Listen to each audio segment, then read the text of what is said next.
Boa tarde, me chamo Ives, integrante do PET de Ciências Sociais da UFC, e eu vou estar trazendo as contribuições do livro Métodos de Pesquisa em Ciências Sociais, do Howard Becker, mais especificamente a introdução em capítulo 1.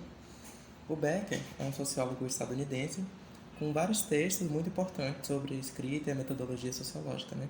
E esse é um desses textos que tem um intuito assumido de ajudar as pessoas a compreenderem como se faz o trabalho científico de pesquisa, como lidar com problemas que incomodam o cotidiano profissional, como a questão de pensar sobre os dados que colhem, escolher os lugares onde vão colher esses dados e as pessoas que vão ser observadas, entrevistadas.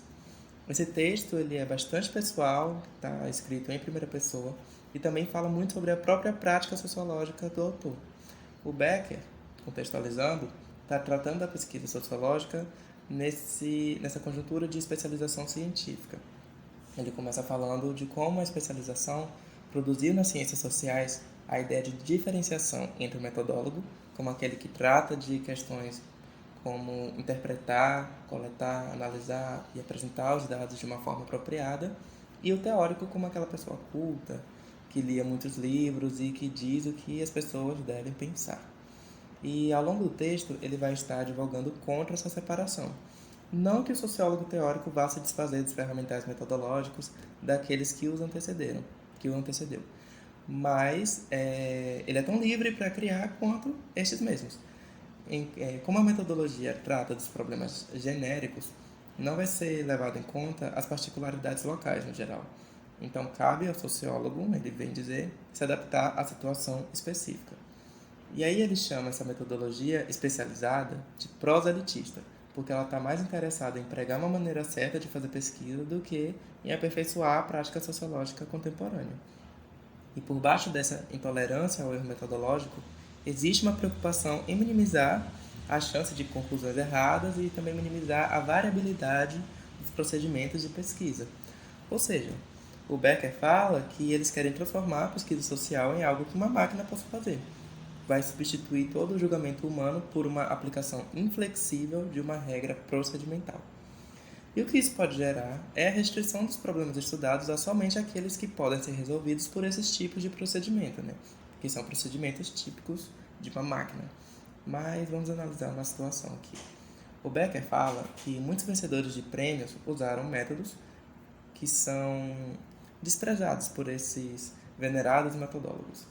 Por exemplo, o Justice Without Trial, do Skolnick, e o Asylums, do Goffman, são duas obras que usam a observação participante. Tem uma outra obra chamada Wayward Puritans, do Erickson, que utiliza uma análise histórica, também ganhadora de prêmio.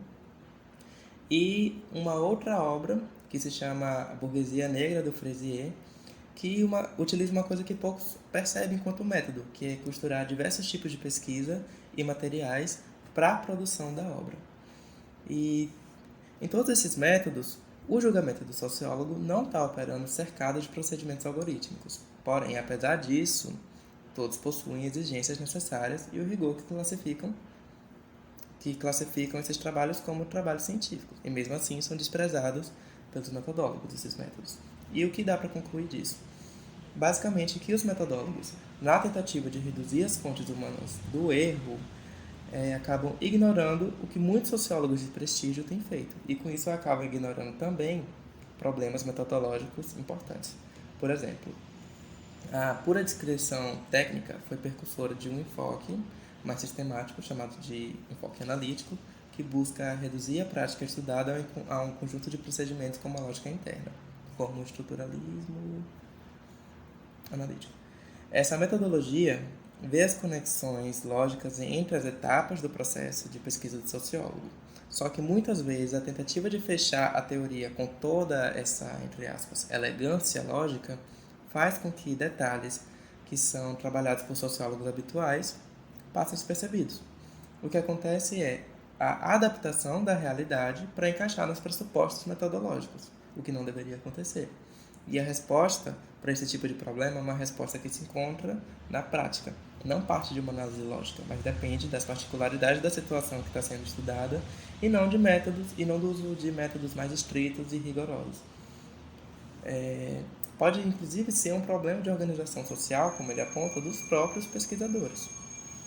Um problema prático acontece, por exemplo, com procedimentos de amostragem. Ele vai dizer que, principalmente na aplicação de questionário.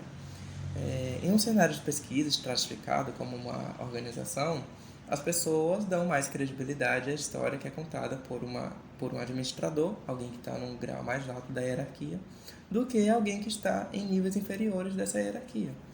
Então, existe uma hierarquia de credibilidade e essa questão é uma questão que ultrapassa o problema, que ultrapassa o rigor, que ultrapassa esses métodos mais estritos da metodologia. Tem também um outro problema que ele aponta, que é a inserção, porque muitas vezes o sociólogo precisa conseguir permissão para estudar aquilo que se quer estudar, ter acesso às pessoas, entrevistar, fazer questionários e afins. Quando é necessário, alguns dados que nem sempre conseguem ser tão confidenciais, eles não são exatamente usados como o fornecedor gostaria. Então, esse problema da inserção é um grande problema na pesquisa sociológica, que também não é coberto pelos métodos mais estritos metodológicos. Inclusive, estudar organizações que aceitam ser, apenas as organizações que aceitam ser estudadas, pode incorrer no problema de pensar apenas as situações de consenso e ignorar situações de conflito. Mas, em suma, o metodólogo não se coloca a pensar muito sobre a relação que o pesquisador tem com o sujeito potencial de estudo. E essa separação faz com que a ciência social, por vezes, se organize institucionalmente de forma que, sistematicamente, correções não sejam feitas. A escolha de estruturações também é um problema muito sério, como ele aponta, porque escolher a forma de estruturar a abordagem é bastante difícil, existem várias formas, nenhuma é exatamente certa ou errada, ele fala que elas são complementares, mas no geral, quando o pesquisador escolhe uma abordagem de estruturação, ele escolhe por afinidade e não muito porque vá contribuir com o corpo de conhecimento, embora isso seja desejável. Um outro problema que ele aponta são a existência de pressupostos ocultos. E para isso ele usa uma pesquisa realizada por Theodor Sterling, que demonstra como periódicos de psicologia experimental nunca publicavam resultados negativos.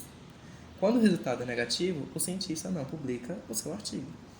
Já outros cientistas que estavam tendo a mesma ideia, estudando essa mesma hipótese, mesmo que eles estivessem pesquisando e esse resultado desse negativo, se em algum momento esse resultado desse positivo, apenas esse resultado positivo seria o publicado. E acaba que isso incorreu, conforme o estudo, no fato de que uma porção da literatura de psicologia experimental tem muitos resultados que foram tidos por acaso, por causa desse problema dos pressupostos ocultos. Uma outra questão também que ele aponta é o desenvolvimento da hipótese, porque a maioria dos livros começa sugerindo que já se tem uma hipótese pronta. E isso deixa de fora uma fase muito importante do processo de pesquisa, que é desenvolver a hipótese, que é um processo bastante complexo. Ele fala que a metodologia científica diz que as hipóteses devem ser obtidas pela dedução, mas isso não muda muito o problema, já que podemos deduzir hipóteses a partir de várias situações, de vários teoremas e afins. Fica parecendo que desenvolver uma hipótese está no campo informal das conversas e apenas isso. E aí a observação participante, que é um método não muito valorizado, coloca um ponto interessante nessa discussão, porque nela existe a necessidade de desenvolver a hipótese depois de se ter começado a estudar. Acontece também de se tirar a hipótese de uma experiência pessoal ou fingir ter uma hipótese. Fora que carecem de critérios para diferenciar o que seria uma hipótese boa de uma hipótese ruim.